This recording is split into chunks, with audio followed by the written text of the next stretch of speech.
This idea that celebrities are these fragile wallflowers, give me a break. You and I both know people in Hollywood. Because she acted in a movie, Hollywood you rallied people. Are sitting at home crying into their iPhones. Why didn't you stand up, as people called her, ape, gorilla, and worse, and say, guys, this is good to do, but not racism. Why should I have to police other people's speech? Stand up for rights? I'm responsible. Why not stand up for the rights? I'm responsible for what I say. I'm perfectly happy to tell you I think that stuff is disgusting. So you have I'm no perfectly happy to obligation for your 350,000 followers. Does Justin Bieber have an obligation to his fans? On this woman? I'm sorry for being popular, but I am not responsible for what 350,000 people on the internet say.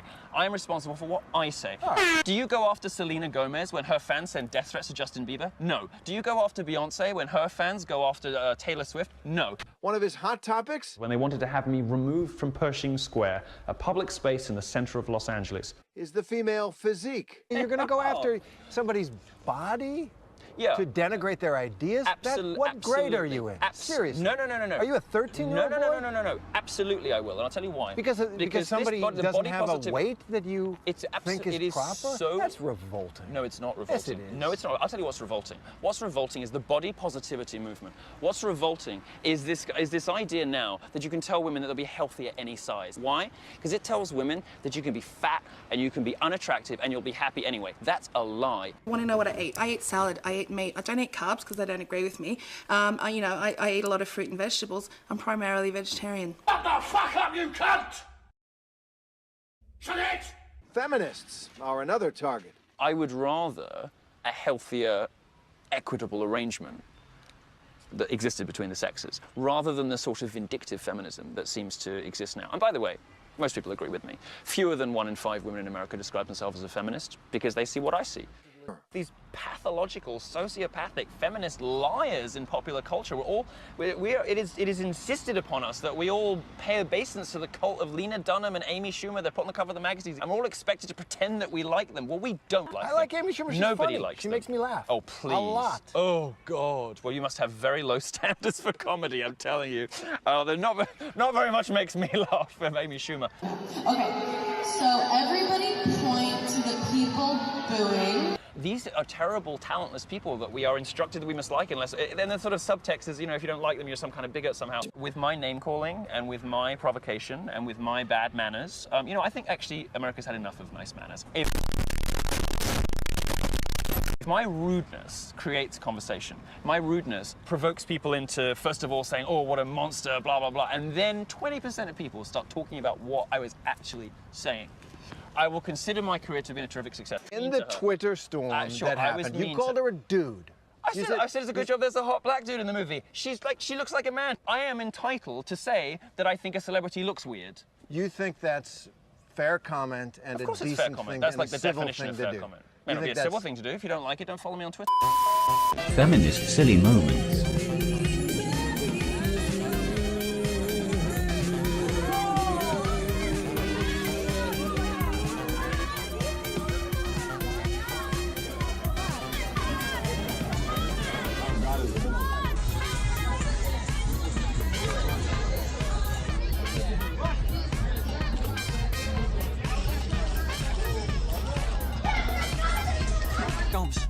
Ika Casillas, and now a topless feminist has lifted the European Cup. Yana, an activist in a feminist group Femin, peeled down her top, revealing the words, flip Euro 2012. Well, something like that. She then tried to pinch the famous trophy. Luckily, security forces were on hand and couldn't have been quicker to surround her, scuppering her plans. Femin believes Euro 2012, which will run in Ukraine from June 9th to July 1st, will lead to a surge in prostitution in the former Soviet Republic and entrench the country as a sex tourist destination in Europe. The group is planning to carry out a series of stunts during the tournament. Feminist famous topless protester talking Belarus president were bear hugged by police. Three radical famous protesters were bear hugged and arrested in the Ukraine after holding a topless protest against the visit of President Lukashenko of Belarus.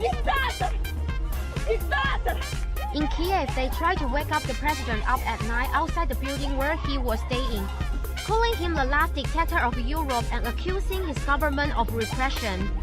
The protesters removed their tops to expose statements such as "Dictator, get out!" "Dictator" across their chests and backs. Security officials pulled them away.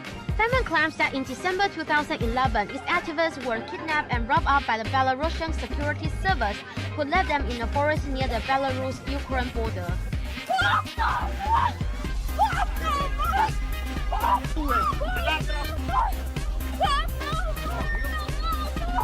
No, what doesn't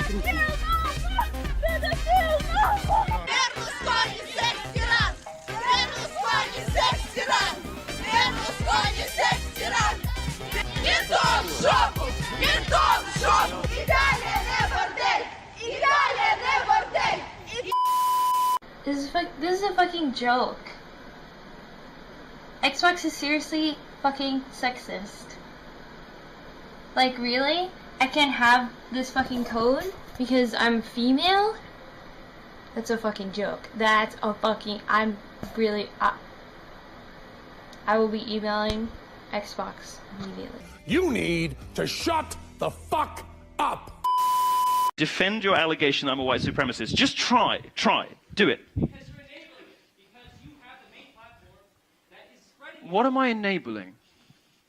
Because what I've talked about this evening isn't race or skin color, I've talked about values. And when the BBC did what you're attempting to do now, as 1.3 million people have seen on my YouTube channel, what they did was try to conflate an admiration for American values, for the First and Second Amendment, for freedom, democracy, property rights, capitalism. They tried to conflate that with race. They tried to say, if you're proud of your country, or you admire the values of another country, that somehow makes you a racist. It doesn't. So I ask you one final time, please justify your allegation that I'm a white supremacist. As a journalist and a reach to millions of people, you have an obligation, and you are blowing it with this hateful rhetoric that's further dividing this country. What hateful rhetoric? You're not answering the question. White supremacists hate me. The Daily Stormer is the epicenter of white supremacists on the internet. They declared a holy war on me. They said they would never read Breitbart again until Breitbart fired me. They said I was their number one enemy. White supremacists and anti-Semites hate me. I prefer the expression race mixing kike faggot, but whatever.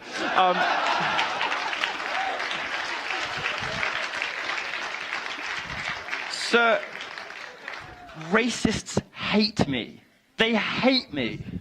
Of course they do. So racists hate me, but I'm a white supremacist. You're just confusing me. You're confusing me. And I'm very easily confused because I'm a homosexual, but should we give him another chance? Give him one more chance. Okay. All right. Okay. One more try. I believe in you. I believe in you. I know you can do it. One more try. Justify your allegation. I didn't ask you if I was enabling white supremacists, which is just an equally idiotic allegation, but it's not the one you made. I'm asking you to justify your allegation that I'm a white supremacist. Please do so.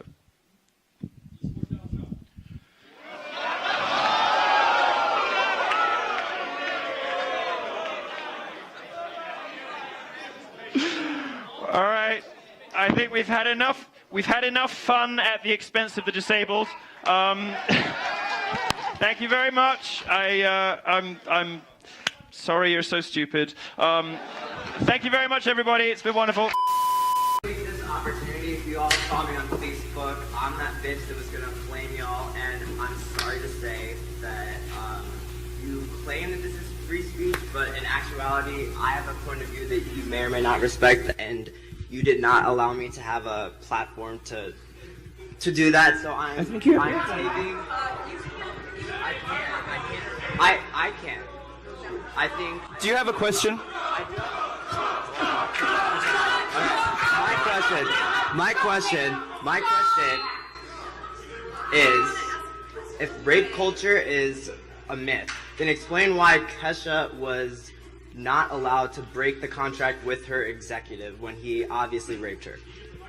I'm not going to comment on an individual case that I know nothing about. You're obviously better educated in pop culture than I am. I'll have to pass.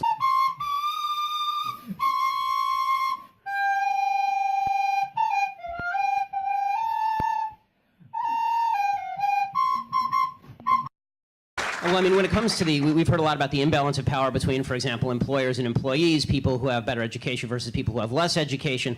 I can say with a firm heart that the worst imbalance of power and the most violative principle when it comes to consent is the idea that you're losing, so you bring in the guys with the guns to enforce your point of view is to pay. That seems to me the least voluntary system, which is exactly what minimum wage is. As far as teenagers, the reason that teenagers are not constituting a huge percentage of the people working at minimum wage is because they're all unemployed. The fact is that Washington State has an incredibly high teenage unemployment rate, and when it comes to the minimum wage in the state of Washington, as we all know, the state of Washington has the highest minimum wage in the nation. So there is a relationship with regard to teenagers. Look, in an ideal world, and I'm sure we'll get to this, I'm wondering what exactly the minimum wage should be. Why $15? Why not $35? Why not $55? Why not $100? If we are going to be ideologically consistent about all of this... Are you going to fight for a $50 minimum wage? I will fight right alongside you for $1,000 minimum wage, because I want to see leftist policies implemented in the city so that people actually recognize what impact they have. Wow! That's what Simone's saying, Betsy. You know, emotions are clearly still raw. This was a very hard-fought campaign. And there are still many issues that we are left with a question mark. But don't you think the Trump campaign should be, gracious in victory? I think the Trump campaign has been very gracious in victory, but what disturbs me the most is to see the Democratic Party leaders and spokespeople like Simone are still making false accusations of racism, in fact, behaving like racists themselves. For example, when the Trump campaign nominated Senator Sessions to be Attorney General, he is a civil rights hero, and yet right away they tried to accuse him of being a racist. Betsy, I even hear Simone say that a white person and should not lead the Democratic Party. What could be more racist than that? Okay, Betsy, so hold on, please, Simone. We're trying not to get back to the campaign. I'm trying to get, Betsy, I just asked, can the campaign be gracious in accepting its victory? You gave me one line and then you went into the criticism. The Democratic Party making false accusations of racism, and one reason Donald Trump won is that Americans are sick and tired of reverse racism, and that's what they heard from Hillary Clinton from the beginning. She would go in front of audiences and tell black people that they are the victims of systemic racism, and that was a lie. All right, Betsy, let's stop there. Simone, hold on. Simone, hold on a second, please. I will let you respond. You don't have to shout over me both. Go ahead, Simone. People of color in America are victims of systemic racism. And I really think it's important to note that while the Trump campaign, yes, they won. Donald Trump is going to be the next president.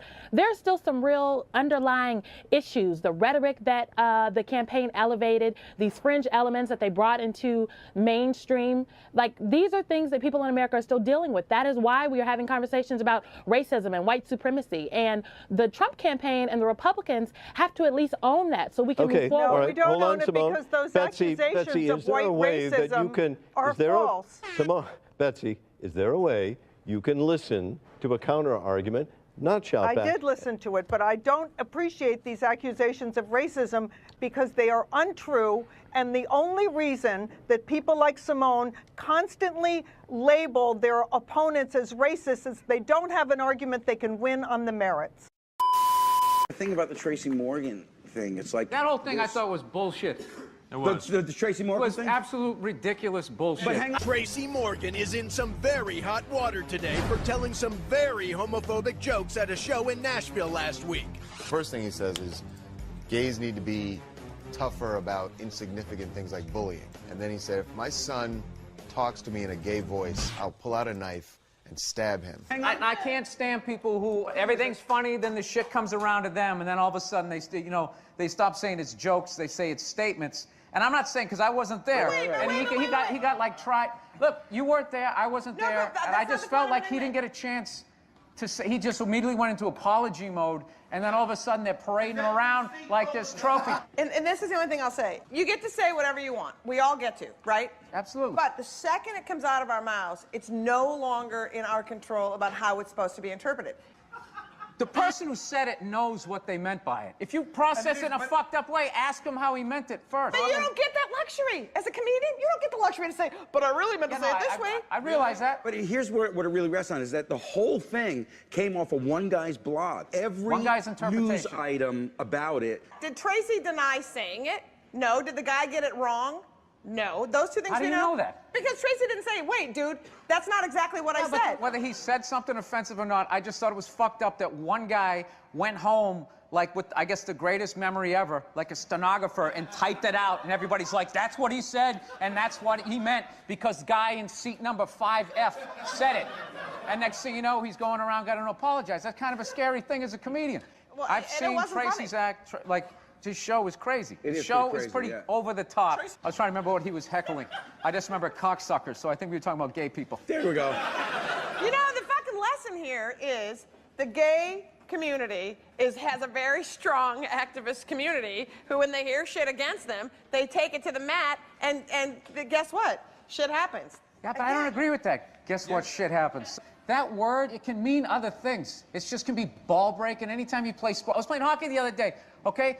And this guy, he knocked me down. I felt stupid. I got up. He asked me, he goes, you all right? And I go, yeah, you faggot. Like, it was this oddly intimate moment. He was going, are you okay? And we were on the ice, and it made me uncomfortable. And I said, hey, you faggot, get away from me. Like, why was it that faggot was the word that came to you when he was trying to help you? These are the questions that they should ask, rather than saying, you said it, so it means this. Why did it come? Because of the way I grew up, because of the way guys are. You're not supposed to be, I fell down, are you okay?